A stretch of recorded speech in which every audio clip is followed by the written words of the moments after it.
Welcome to My Favorite Mystic, a podcast about the weird and wonderful world of mysticism. I'm your host, AJ Langley, and today I'm joined by Subhasree Chakravarty. She's Assistant Professor of English Rhetoric at Ashoka University in India. Subhasree, thank you for joining me. Thank you. Thank you, Amanda, for inviting me. I'm really delighted to be here today and talk with you about my favorite mystic, Khona. And I am so excited to hear about Khona, and I'm sure everyone out there is too. But before we get into her, tell us a little bit more about you. How did you find yourself studying a mystic? So my training is in rhetorics, and the way I started thinking about Khona was not through mysticism, but through rhetorics. So I came across Khona saying as a child, growing up in the state of West Bengal in India. And I came from a conservative, or at least partially conservative, Brahmin family. And we had this yearly almanacs in our house where I would see that she had a couple of pages dedicated to Khona's sayings. And these were, kind of predictions, but also not quite so. It was also about how to live your life in a proper way, how to kind of think about doing things. So these were kind of directives. They were also can be seen as sort of soothsaying. So it was a mix of all. I cannot find one kind of category to put this into, but they were written in very beautiful poetic couplets, which caught my attention mostly. And it was easy to remember them, easy to say them. And sometimes we would just speak about them out of nowhere, not necessarily to believe in them or think about them, but just to kind of have it handy and refer to them from time to time. So for instance, there's a couplet where she says that if you are going out for some kind of an important business, then it's good if you see a glass or a tumbler or a bucket full of water as opposed to an empty bucket. So this is her way of saying that this is auspicious, this is good, this will help you in some kind of creating a positive vibe for whatever the work is that you're going to do. And so I would often say that when we would go for my exams or to school on a special day, and I would remember that just because it's there available, not to follow it. It didn't mean that I would have a tumbler full of water waiting for me, but saying it kind of was fun. So that's how I remembered and came to her and thought about her. When I grew older and I started working with rhetorics and the discipline of rhetorics, then I felt that there was something in that which I could approach and think about and speak and do kind of an academic critical study of. So that's how I came to it. And then I dug deeper into why she was saying this, what happened, what's her background. I saw that there was a lot there, including mysticism hidden there. Oh, okay. So you were actually familiar with Khona growing up. And then when you got more interested in studying rhetoric, you actually came back to her. Absolutely. That's correct. That's fantastic. And I love what you're saying about how even though you personally didn't invest a lot of belief in these sayings, that people still do, and that even those who don't, because they are beautifully phrased and stick in your mind, that when one would be relevant, it still comes back to you. Yeah, absolutely. That's true for me. But that's for me, growing up in the urban space that I did. And this is very different when you transplant Khona to a rural setting. So she came from a rural background in Bengal. And there is a lot of controversy about who she was. How did she appear in Bengal? And she was not born there, or that's what generally believed, that she was not born there. But in rural Bengal, she is actually seen as a more significant person, and her sayings, her directives are taken more seriously. And I believe even parts of Bengal in India today, people follow what she had advised in terms of agricultural production or how to predict the future, especially, as I said, involving agriculture, but also I hear for architecture and for all other things. So she's not limited to any one kind of specific subdiscipline. She's actually, if I can say so, all over the place. She's in many directions. But the thing about her is that the legend goes that when she actually used to predict this, they were very accurate. People actually found them useful. They were very utilitarian. They put them into use and also benefited from them. So I'm talking about a group of rural Bengali communities in 12th century AD, in Bengal, and who had no other means of having a better life. So that's when Khona's advice became very important to them. And it became important to them because they started believing, and I think Khona also encouraged that they started believing that she was a mystic. So she kind of had the answers. It came to her and she was helping them. So they would believe in her and they would follow what she said. And when they reaped the benefits, it came back upon her mysticism. It was an accomplishment in mysticism that helped her and them. So that's how the narrative was constructed, mostly for the general public, for the group of people who were listening to her and doing this. But there was, as we understand, there was another part of her narrative which rarely got spoken about, and which I find aligns itself very mysteriously to mysticism. Because this is where I find this a fascinating study, because Khona was, by other evidence available, if I can say so, was also a very well-trained mathematician. So here we have a trained scientist who is using mysticism to basically use her scientific understanding of things and then talking about it, but through the language of mysticism. So this is very, very interesting to me. I love that she's involved in so many different areas of life and that people are still finding her sayings and her advice useful and helpful in their daily lives.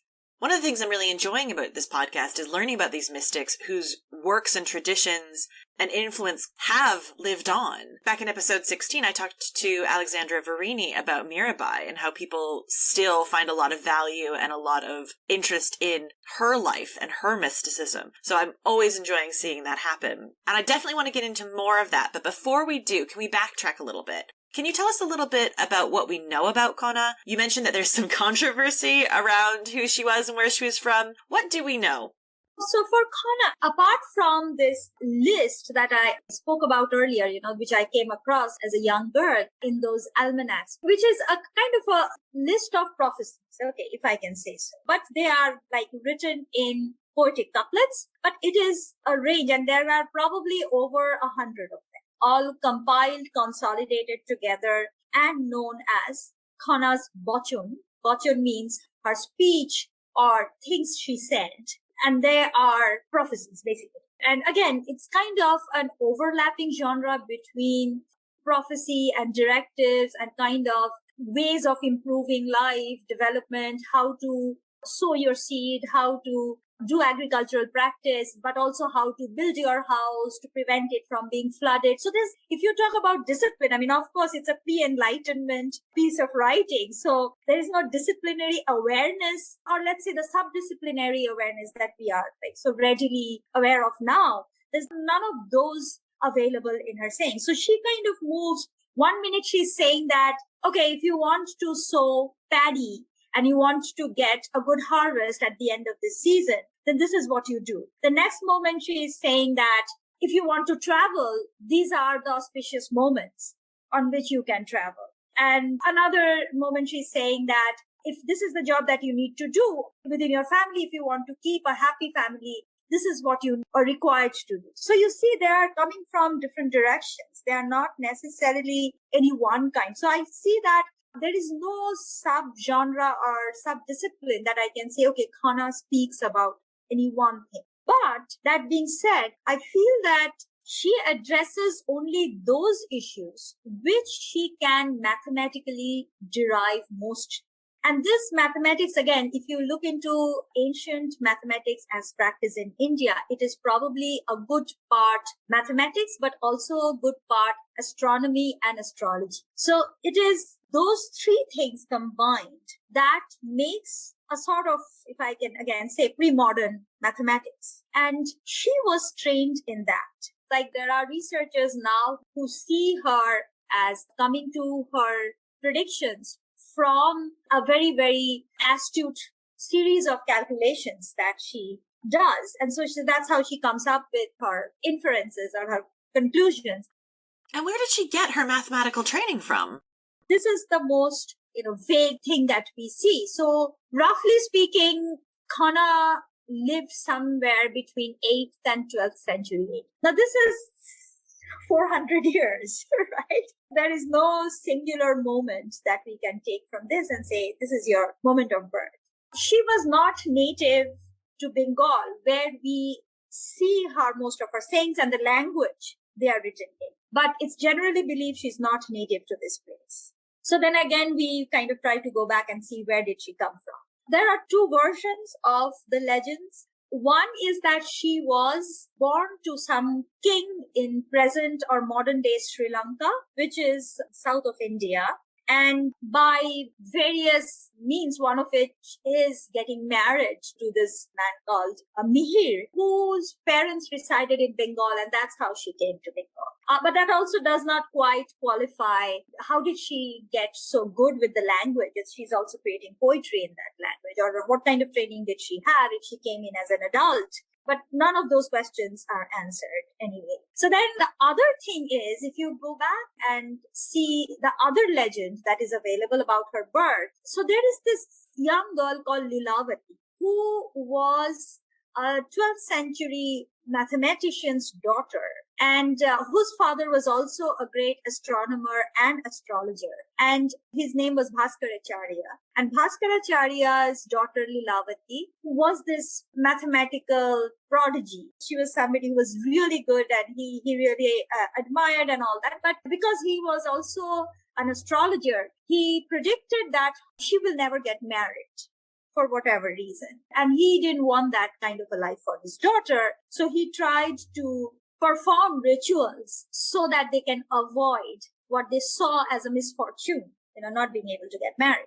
But that ritual was not successful for various reasons, and Lilavati remained unmarried. But Bhaskaracharya wrote books on arithmetic in which he mentions her over and over again. So imagine this is a 12th century mathematics textbook where a woman is kind of a protagonist. And she is not only lauded for her tremendous mathematical genius, but also that she will not get married and that she will not have a very fulfilling life is also predicted. But then we don't have anything more than that. So a version of this legend goes that this Lilavati was Khona, who did get married, but her marriage was not a very successful marriage. So as far as the birth of Khona goes, this is what I have and I've found so far, that either way, both of these legends come from the southern part of India or Indian subcontinent. And therefore, one thing is fairly clear, that it is not from Bengal, where she actually produces her work. So there is this juncture between where she was born, how she was raised, where her training comes from, and where she actually becomes a mystic. Just to backtrack for a second into the kind of things she wrote, you mentioned sayings and advice, but you've also mentioned prophecy and predictions. And you mentioned that there's a lot of people who are still very invested in the things that she said and wrote. So is there any of these predictions still pending? Are people expecting something from what she said to still be coming true? Or is it much more about daily advice, yearly cycles, keeping on top of things that will happen if you don't do a certain thing in more of a minute daily ritual kind of way? That's a great question, because the reason I'm using prophecy or prediction, and you can see I'm using a number of terms for this, is because there is no one way. And first of all, the way it is spoken about in Bengal, it's called bochon. Again, bochon is just speech, a saying. So if I literally translate it, it's Khona's sayings.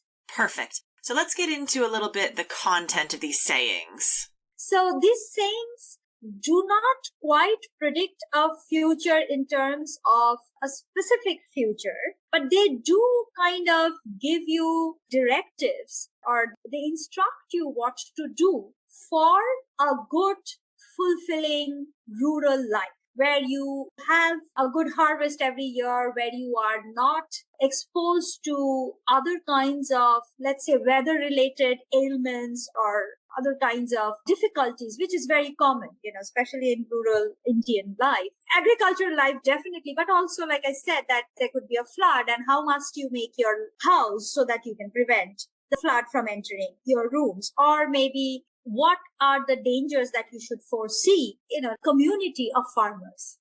So what you should be looking out for, who should you be including? So again, these are predictions only insofar as they tell you what to do and how to kind of gain success by doing things. But at the same time, it's not individualized. It's not customized. It's not about how one person can technically do it. And therefore, anybody can follow.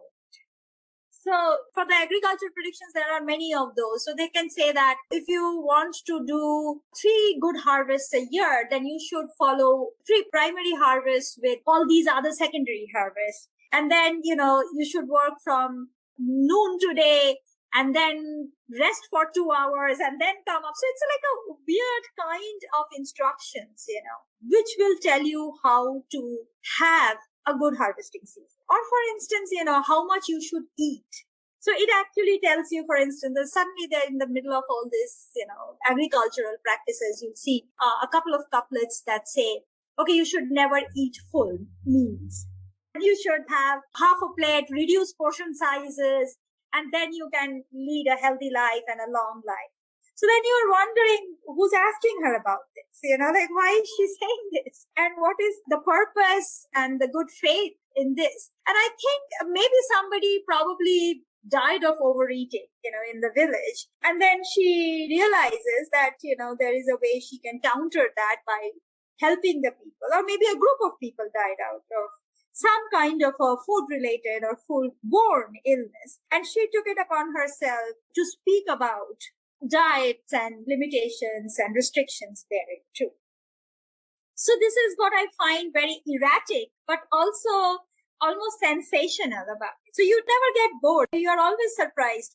For me, again, given who I am, to read Khona and go through those series of agricultural predictions, I know some people follow it, but I also do not know how many follow it in as details as possible, even up to now. But, I've seen a few research papers, especially coming from Bangladesh, which is the other half of the state of West Bengal in India now. So the country was partitioned in 1947 at the end of British colonialism. And so the part of the state that was partitioned became the current country of Bangladesh. And so Khona's sayings are also quite prevalent there, and people also follow. And I saw quite a few research papers being published from academia there, which talks about how useful her predictions have been and how people still do use it again in rural Bangladesh.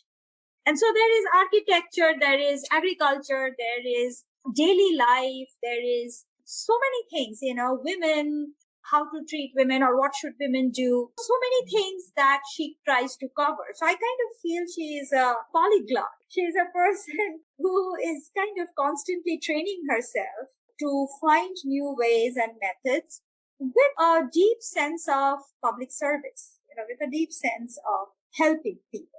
And with her covering so many different areas of life, is there one particular saying or particular area or theme that she discusses that you find particularly interesting?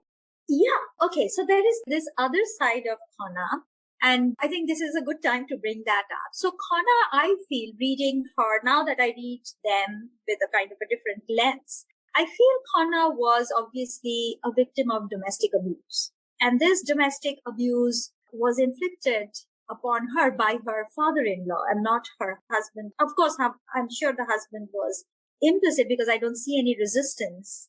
So the end to Khona's life happens in a very unfortunate incident where her tongue was cut off.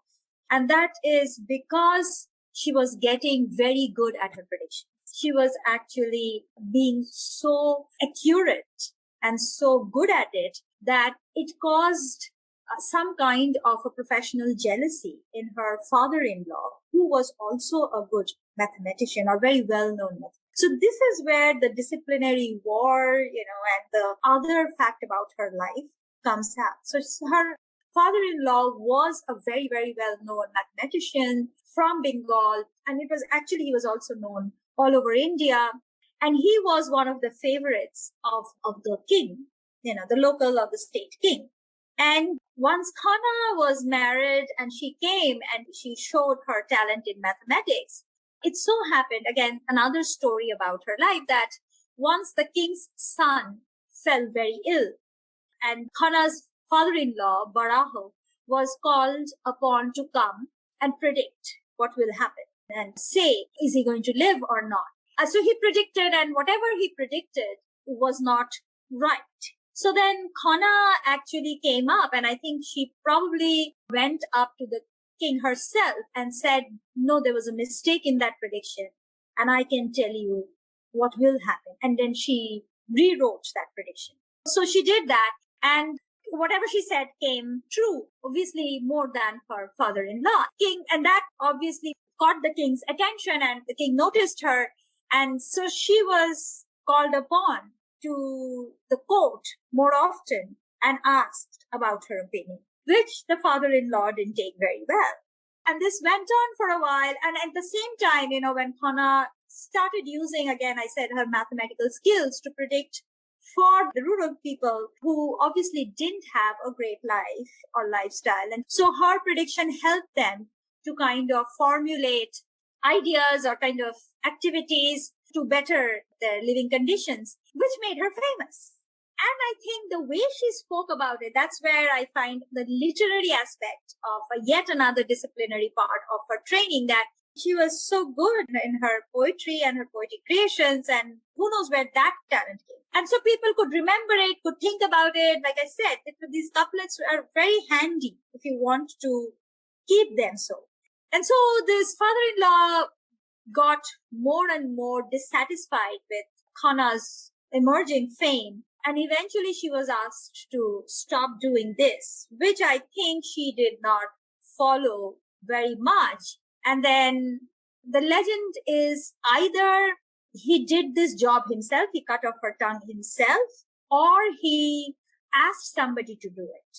And in both cases, Khona was somewhere convinced to believe that this is how she can maintain peace in her household and have a good married life. So she didn't have an agency to say no, and her tongue was cut off, and that's how she stopped predicting. Though the tongue need not necessarily be useful if she is, trained in mathematics to come, but it was very symbolic, and it was seen as an end to either her life or her prediction. So yeah, that's how it ends. So the question that you asked as to particularly the ones I like. So now that I go back and read it, there are quite a few, maybe not a whole lot, but let's say if we look into 150 couplets, there's definitely 10 to 20 where she directly calls upon her father-in-law as a man who doesn't know enough, who's stupid and who's not predicting well. And so there is a very subtle, implicit, subversive thing that she is doing against her father-in-law. And even a couple of them, even her husband, she's like, what are you doing? You know nothing and you can't understand anything, and you guys are no good, and what you said isn't good. So kind of these invocations are made in the couplets. And I find them now very, very interesting. And it's the one redeeming thing about this, reading this and knowing her life and understanding how being a woman of her time was so difficult for her in every possible way, from her own mathematician father thinking her life is useless because she may not ever marry, or even when she married, not to be able to practice her profession, and in that kind of a mutilation. In all this, I find a very sad, obviously, life and story. But when I read those couplets where she is her only method of directly resisting or subverting her father-in-law's authority, I go, wow, good for you, girl. This is exactly how it should be. So yeah, those are the couplets I find very, very important, interesting, and fascinating. It is so impressive to me that those couplets survived. Not only because she was from the 8th to 12th century, which, though vague, is a long time for any works to survive, and we're lucky to have everything we do, but also there's so much societal pressure on women and families and correct behavior, that the idea that she not only wrote these statements about how her father-in-law was bad at his job and she was better than him, and criticizing him and his abilities, that not only that she wrote them, but that they survived unedited, unchanged, weren't removed because of familial pressure. That's so fascinating to me. I love it. It is indeed. But if this is also a very interesting part of poetic traditions in India, that all poets kind of try to stamp their signature in their poems, and Khona too does it. There's a self-referential quality in those couplets. So she kind of often say, Khona says this, so that nobody forgets that it is her saying and it's not an abstract concept. And she actually says, my father-in-law or the father-in-law. So then you realize that she's weaving that signature of who she is and what she's writing and why she's writing. And part of it is, yes, to tell the world. And then that kind of a poetic quality usually remains. Like Mirabai is also another mystic who signs her name in her own songs and bhajans. And so she says that Mirabai says this. And that is preserved. That's kind of seen as an ethical thing to do. And it is never erased. And I think somewhere because of her signature being associated with this kind of a personalized notation of what her father-in-law was or what he did, you're right. It seems odd, but it is not odd. I mean, if I look into that tradition of preserving the signature of the poet within these kind of poetic forms, I do see how it might have lived for centuries. I'm so glad that you brought up these particular couplets, because I love any time in a mystical text where you really do see the identity or the character of the mystic instead of a facade or kind of really general ideas. I like it when you can kind of see that they're a person. Yes, absolutely, absolutely. That's why I said it's somewhere where she refers to, yes, who she is and why she has faith in herself, and her audience should also have so too. And this is the rhetorical part of my own scholarly study of this, is that how she retains the voice. The voice is so important. And voice is also so important in mysticism. This voice, I see, is a great way of making interventions into the mystical quality of her personality, of her identity. And what does mysticism do to that? And how is she using mysticism specifically? So let's talk a little bit about why we might define her as a mystic, because obviously she's using mathematics. She's much more scientific than spiritual, it seems, as far as how she's coming up with this information. So why does she get classified as a mystic? Yeah, that's obviously a very essential core question. The way, again, I read it is, here is Khona, who was trained in mathematics as a young girl, and, she might have some natural talent, and then that was trained, and she became very good at this.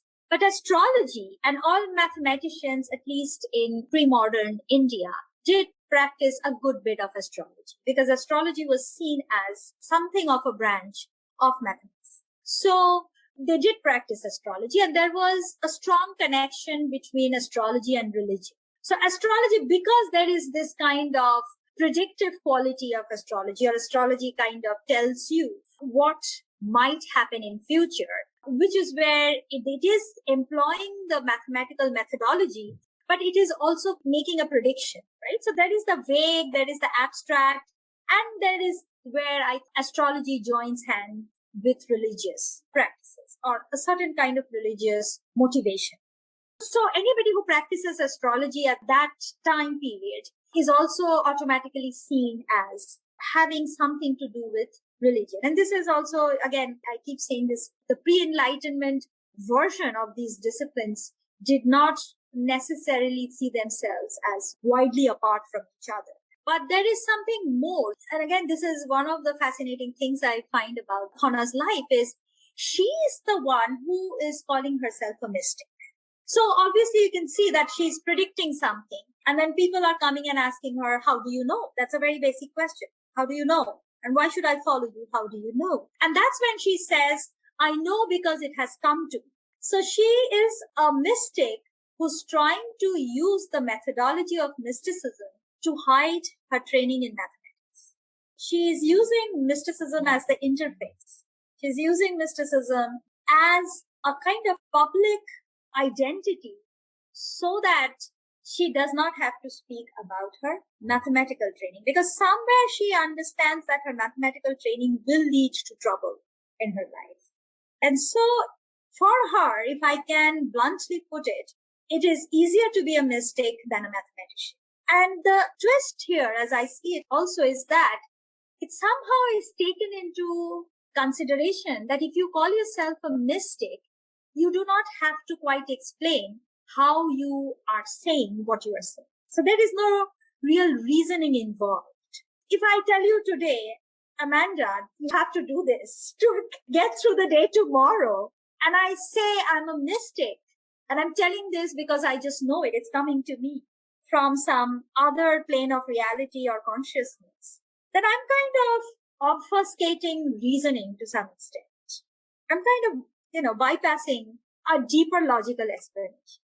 And somewhere I feel this was liberatory for Khona, especially because she used mysticism like this. And this may not be the most prevalent way of using mysticism. Maybe other mystics don't use it, but she got away doing this. This hid her other identity, other personality. And she came up with the reasoning or the logic of mysticism, the identity of being a mystic, to tell her audience that it's just coming to. And they were happy to take that as long as it helped them. Beyond a point, they didn't question it. So in fact, there was no resistance from her audience. They did not suspect her. They did not threaten her. There was nothing there. I mean, nothing that is documented. That is so counterintuitive from a modern perspective, because if you came to me and said, hey, you need to do these things in order to have a successful life, and I asked where you got the information, and you said, oh, well, this has just come to me, I would respond by saying, that's ridiculous. No, I'm not going to do that. Whereas if you came to me and said, no, I figured out this really complicated mathematical, scientific, logical pattern that means that if you follow these instructions, you will actually be able to make better use of your resources and live a better life. That makes more sense to me, and that's what I would do. It's so interesting that for Khona, it was completely the other way around. Absolutely. I mean, that's why the whole post-enlightenment rhetorical vision, because now we will not take anything from anybody that has not been logically explained to us. So unless there is a reasoning that we not only can see and understand and also believe, then no matter how accurate it is, you may still not perform your duties accordingly, or you may not listen to what I'm asking. But what mattered was for her general public audience was, were they benefiting or not? And maybe there were a few who were not happy with her, but we find no documentation of that. And she is still, again, in cultural memory, in the collective cultural memory, she is remembered as a good person, as a benevolent person, as somebody who really helped others. And I would like to think that there weren't too many people who were averse to what she was doing. Not even the king, for that matter. Often in these cases, you'll see that the king also takes a dislike to the mystical proceedings, and then he will come and cause a disruption. But in her case, no, the king loved her, as far as we understand, because she saved his son's life. And what king will not be happy about that? So from all spheres, she is being supported, cheered on. It's generally a very happy, positive atmosphere around her practice of mysticism and prophecies and predictions and whatever we call it. And that's really interesting in itself, because these works often do contain evidence of a lot of pushback. When somebody claims herself to be a mystic, I mean, she's already treading into very dangerous path. That is so because practicing mysticism is kind of a mixed bag, because on one hand, you can be respected, applauded for your mystical findings, but on the other hand, you're also seen as somebody who's out of the ordinary, out of the mundane, not quite belonging to the everyday realities of life.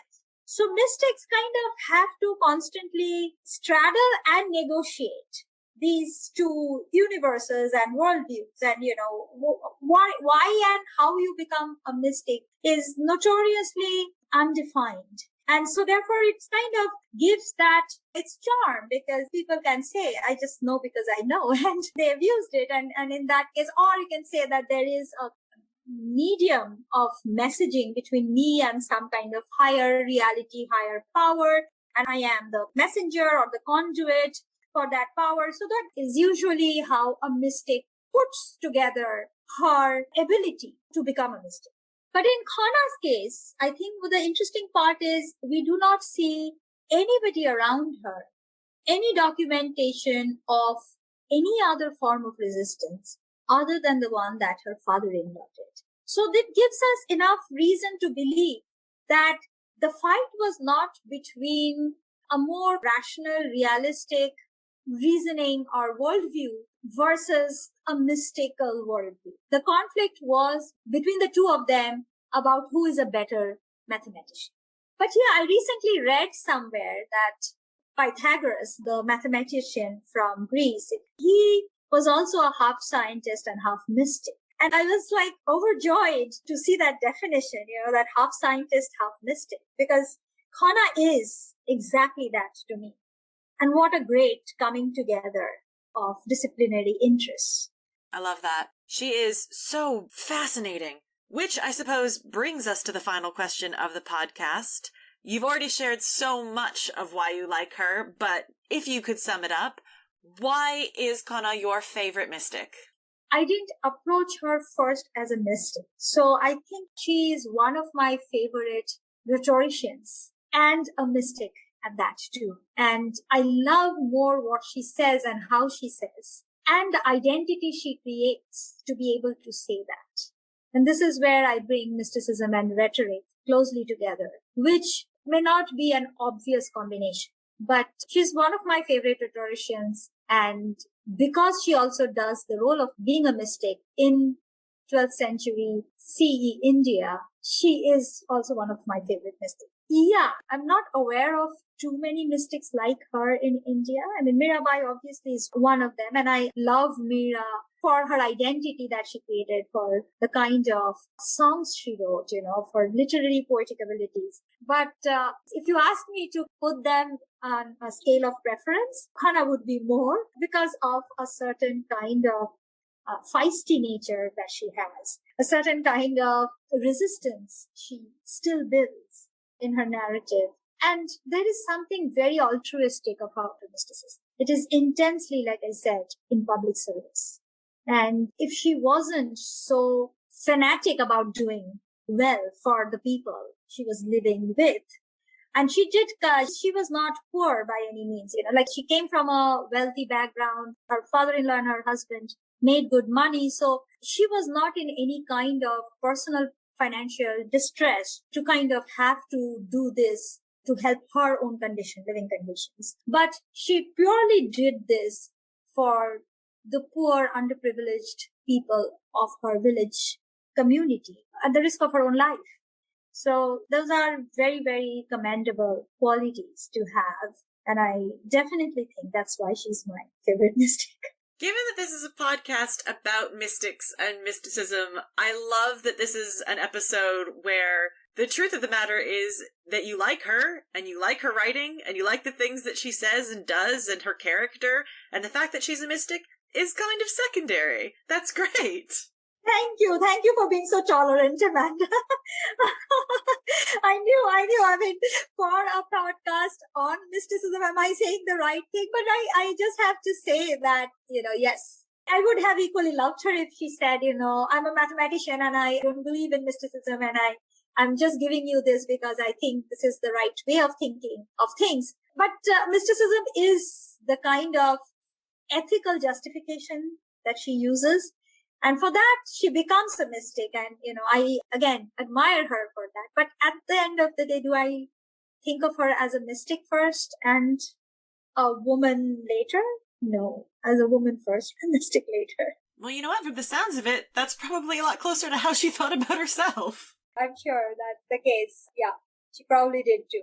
And with that, we've come to the end of the podcast. Subhasree, thank you so much for joining me today and for telling me all about Khona. Oh, thank you so much.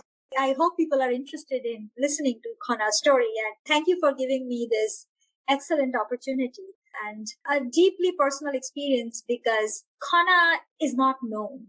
And for all that she had to undergo, not knowing her is one of the worst things we can do to her memory. So this podcast, is a way of talking about her to an audience who would never know her. And I think Khona would like herself to be known. So thank you for me and on behalf of Khona for asking all these great questions and allowing us to speak. It has been my absolute pleasure. Thank you so much for being here. And thank you all for listening. You can follow us on Twitter at MyFaveMystic and join me next time when I speak to Samuel Bodenet about Albert the Great.